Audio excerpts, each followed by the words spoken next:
हमारी संस्कृति, हमारे संस्कार सदा रहें हमारे साथ। सब्सक्राइब करें तिलक।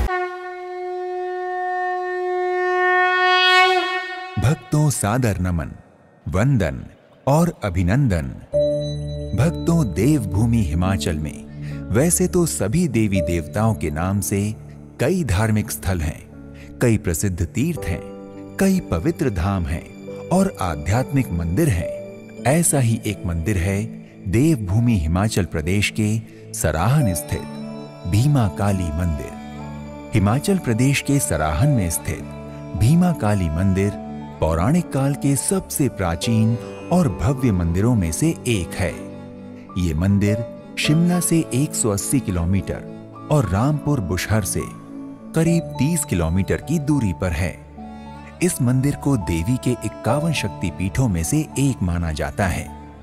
इस स्थान की यात्रा बगैर हिमाचल प्रदेश की यात्रा अधूरी है। रामपुर से 17 किलोमीटर के करीब ज्यूरी नामक कस्बा पड़ता है, जहां से सराहन के लिए रास्ता जाता है। सराहन बुशहर राज्य के पूर्व राजाओं की राजधानी थी। पहले बुशहर राजवंश के राजा कामरों से अपना राज्य प्रभार नियंत्रित करते थे। बाद में राज्य की राजधानी शोणितपुर में स्थानांतरित कर दी गई। उसके बाद राजा राम सिंह ने अपनी राजधानी रामपुर को बनाया। ऐसा माना जाता है कि जिस समय बुशहर राजवंश ने शोणितपुर को अपनी राजधानी बनाया था, उस समय उनका राज्य किन्नौर के पूरे क्षेत्र में फैला हुआ था। भक्तों, भीमा काली की पौराणिक कथा के अनुसार देवी सती प्रजापति दक्ष की पुत्री व भगवान शिव की पत्नी है। प्रजापति दक्ष ने एक यज्ञ किया जिसमें सभी को आमंत्रित किया, लेकिन भगवान शिव से वैमनस्य के कारण शिव और सती को नहीं बुलाया। सती बिना बुलाए ही वहां पहुंच गईं, लेकिन दक्ष ने उनके सामने ही भगवान शिव का अनादर किया। पति का अपमान सहन न कर पाने के कारण सती ने यज्ञ कुंड में आत्माहुति दे दी। भगवान शिव क्रोध में देवी सती के शव को लेकर तांडव करने लगे। तत्पश्चात भगवान विष्णु ने सुदर्शन चक्र से सती के शव को 51 भागों में विभाजित कर दिया। जहां जहां देवी के शरीर के भाग गिरे, वहां वहां 51 शक्तिपीठों की स्थापना हुई। उन्हीं शक्तिपीठों में से एक भीमा काली मंदिर भी है, जहां देवी सती का कान गिरा था। भक्तों, कहा जाता है कि बाली पुत्र बाणासुर इस क्षेत्र का शासक था। उसकी पुत्री उषा ने भगवान कृष्ण के पुत्र अनिरुद्ध को स्वप्न में देखा और उससे प्रेम करने लगी। उसने अपने मन की बात अपनी सखी चित्रलेखा को बताई। उषा द्वारा दी गई जानकारी से सखी चित्रलेखा ने अनिरुद्ध का चित्र रेखांकित किया तथा अपनी सखी के लिए उसे खोजने निकल पड़ी। वो अनिरुद्ध को खोजकर उसे निद्रामग्न अवस्था में ही उठाकर सराहन ले आई। ये समाचार सुनते ही भगवान श्री कृष्ण ने बाणासुर से युद्ध की घोषणा कर दी। अंत भला तो सब भला, इस कहावत को चरितार्थ करते हुए अंत में उषा एवं अनिरुद्ध का विवाह संपन्न हुआ। ऐसा माना जाता है कि तब से भारत स्वतंत्र होने तक निरंतर उन्हीं के वंशज इस क्षेत्र में शासन करते रहे थे। भक्तों, भीमा काली मंदिर की विशेषता मंदिर की ऊंचाई है। मंदिर का मूल मंदिर यानी गर्भगृह दूसरे मंजिल पर स्थित है, जो इस मंदिर का सर्वोच्च तल है।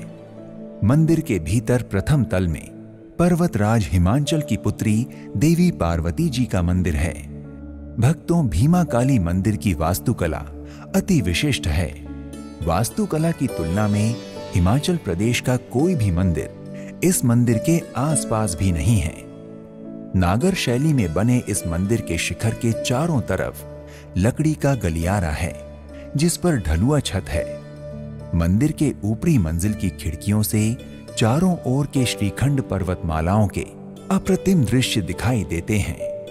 इन मनमोहक दृश्यों को देखकर ऐसा प्रतीत होता है कि मानो यहाँ के सर्वोत्तम दृश्यों को देवी भीमा काली एवं उनके भक्तों के लिए आरक्षित किया गया हो। भक्तों, भीमा काली मंदिर की कुछ सीढ़ियां चढ़ने के बाद चांदी से बना मंदिर का प्रवेश द्वार है, जिस पर नक्काशी करके बहुत ही सुंदर देवी देवताओं की मूर्तियां बनाई गई हैं। प्रवेश द्वार का चौखट भी चांदी का ही बना है। चौखट पर की गई नक्काशी प्रवेश द्वार से कई गुना सुंदर और बेहतरीन है, क्योंकि इस पर देवी देवताओं की आकृतियों के अलावा देवनागरी और गुरुमुखी लिपि में दिव्य संदेश लिखे गए हैं। भक्तों, भीमा काली मंदिर के प्रवेश द्वार के भीतर प्रांगण में एक मंदिर दिखाई देता है। उसके आगे जाकर एक दूसरे प्रांगण के भीतर पहुंचते हैं, जहां से एक ऊंचा मंदिर दिखाई देता है। पुनः कुछ सीढ़ियां चढ़ने के बाद एक अन्य द्वार है। द्वार के दोनों तरफ देवी के द्वारपाल के रूप में 2 शेर विराजमान हैं, जो देवी के वाहन भी हैं। भक्तों, मंदिर के दूसरी मंजिल पर देवी भीमा काली विराजमान है। यहाँ भीमा काली के अलावा विभिन्न देवी देवताओं और गौतम बुद्ध की मूर्तियों के साथ देवी के 9 अवतारों की मूर्तियां भी प्रतिष्ठित हैं, जिनमें प्रमुख देवी को चामुंडा का स्वरूप माना जाता है। मुख्य प्रतिमा के साथ धातु से बनी कुछ छोटी मूर्तियां हैं। बताया जाता है कि ये छोटी मूर्तियां बुशहर राज परिवार में ब्याह कर आई रानियों के कुलदेवी और कुलदेवता हैं। ये इस बात का प्रमाण है कि कन्याओं को ब्याह के पश्चात भी न केवल अपनी कुल रीति निभाने की अनुमति थी, अपितु उनकी आस्थाओं को ससुराल पक्ष द्वारा आस्था व श्रद्धा पूर्वक आत्मसात किया जाता था। भक्तों, भीमा काली मंदिर के गलियारे में जहां पत्थर और लकड़ी के संयोजन से बने पौराणिक चित्रों, संकेतों व चिन्हों के अद्भुत चित्रण हैं, तो वहीं शिखर पर मूर्तियों की उत्तम नक्काशी की गई है। प्रांगण में खड़े होकर चारों ओर देखने पर शिलाओं एवं लकड़ियों का अनुपम संयोजन देखने को मिलता है, जिनसे इस मंदिर की सुंदरता कई गुना बढ़ जाती है। जहां पत्थर की शिलाएं बल और स्थायित्व प्रदान करते हैं, तो वहीं लकड़ी संपूर्ण संरचना को लावण्य और कोमलता प्रदान करती है। भक्तों, भीमा काली मंदिर परिसर में भगवान श्री रघुनाथ जी, भगवान नरसिंह जी और पाताल भैरव यानी लंकरा वीर जैसे 3 और मंदिर हैं। भक्तों, भीमा काली मंदिर की पत्थर और लकड़ी से बनी 2 ऊंची इमारतें हैं। दोनों बिल्कुल एक दूसरे के पास हैं। दोनों ही इमारत भीमा काली के मंदिर हैं। दाहिनी तरफ की इमारत पुराना मंदिर है और बाईं तरफ की इमारत देवी भीमा काली का नया मंदिर है, जहां वर्तमान में मां भीमा काली विराजमान है।